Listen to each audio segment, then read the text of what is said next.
And it continues. In the middle of the last century, the Northern Cape underwent an unprecedented mining boom, driven by the demand of post-war European and American economies for asbestos.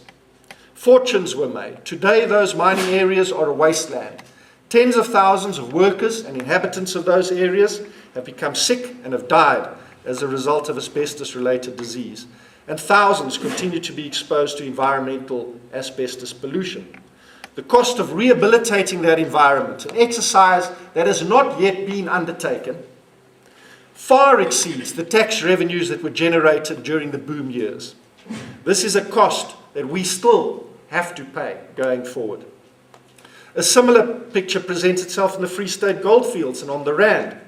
Decaying infrastructure. One of the booms of development is infrastructure, railways, power lines, roads. Well, look post-mining what happens to that infrastructure. You look in the Free State, you look at the West Rand, and you see that infrastructure is in a state of collapse and decay and of little value to anybody. We see the decaying infrastructure, vast toxic dumps of mining waste that litter the landscape and pollute the air. As you'll hear from Mariette Lieferink, billions of litres of contaminated acid water are pouring into the rivers from abandoned mine shafts, sterilizing the land and exacting a heavy toll on both the livelihoods and the health of the people. In the traditional labour supply areas, the areas that supplied the labour that fed the mines, like the Transkei and Lesotho, the economic burden associated with hundreds of thousands, literally hundreds of thousands, of ex-gold miners who've been crippled by occupational lung disease like TB and silicosis contributes very substantially to the cycle of poverty and underdevelopment that condemns those areas to hardship and suffering. Today, the wetlands of the southeastern Mpumalanga, the source of much of Gauteng's clean water, is under threat from planned open-cast mining. And so it continues. Mining as always, and even more so since the enactment of the Mineral and Petroleum Resources Development Act, the MPRDA in 2002, been regulated and controlled by the state. It's the state that regulates and controls this industry. It is the state during the apartheid era and the state today that regulates and controls and allows what we are seeing happening in Rustenburg, Burgersfort areas, and perhaps in the future in the southeastern Mpumalanga. The state, our government is committed to the maximal exploitation of our mineral resources. And to this end, it's thrown the country open to mining and prospecting. In 2002, it introduced the use it or lose it principle. Mineral rights can no longer be reserved. You can't keep the mineral rights stored away to use for future years. Everything is open and everything is available. If you don't use the rights you have, you will lose them. They'll be given to somebody else. Rights that are not used are lost. Rights are awarded by this government free of charge. It costs nothing. There is a massive platinum resource underground. You apply to the government, and if you're fortunate, they will give you that for the cost of a license application fee, 1,500 Rand. And then it's yours to use. They're awarded on a first-come, first-served basis. So there's this mad scrabble by mining companies rushing around. I want those rights, I want those rights, I want those rights. And virtually the whole land, the whole country has been put up for grabs.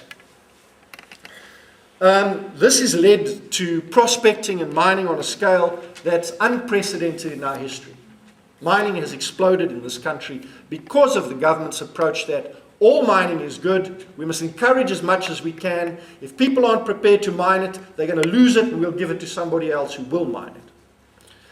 This, our government, is ostensibly a developmental state, a state committed to the effective utilization of the country's mineral resources for the benefit of the people. The government's mining policies are predicated on the notion that our resources are limitless. We don't have to keep anything back for the future. We must use it, mine it as fast as we possibly can, and that mining is overwhelmingly in the public good. Mining forms a central plank of the government's strategy to combat poverty and unemployment, and overwhelmingly, big business supports this approach. So big business and government, they're on the same line here. about the need to mine as fast, as hard, and as widely as we possibly can. But whether or not, on balance, we, the people of this country, are benefiting as big business and the state contends, must, I think, in the light of the circumstances I've briefly described, be an open question. Are we actually benefiting? I've identified the benefits. I've also identified the costs. Surely the question that needs to be asked is, do we benefit? Is this actually helping us? There are huge direct and hidden costs associated with mining. One would imagine that government policy would be informed by conducting a cost-benefit analysis, weighing up the costs against the benefits to determine whether, on balance, the quality of life of South Africans is improved by both the individual project that's being proposed and the cumulative impact of all of these mining developments. Yet this is not happening. There is no cost-benefit exercise being carried out. The principal legislation that has application is NEMA, our environmental legislation, and the MPRDA. Both of them require environmental impact assessments. So both of them require that before you undertake development, you must look at the impacts.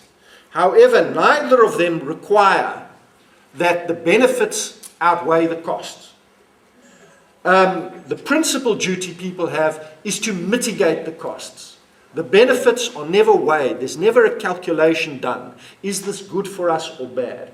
As long as you say, look, I'm going to make an enormous mess, but I'm trying to qualify it and limit it as best I can, that is the obligation that rests on you in terms of the law today.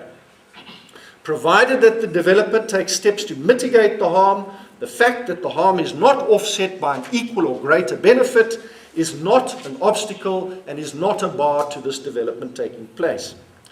Legislative shortcomings aside, and I'm barely touching on the legislative framework. There are huge problems with the legislation, which I really cannot touch on in such a short address, but there are a number of other factors that are contributing to our present short-sighted and potentially destructive policies and practices as it relates to development and mining development in particular.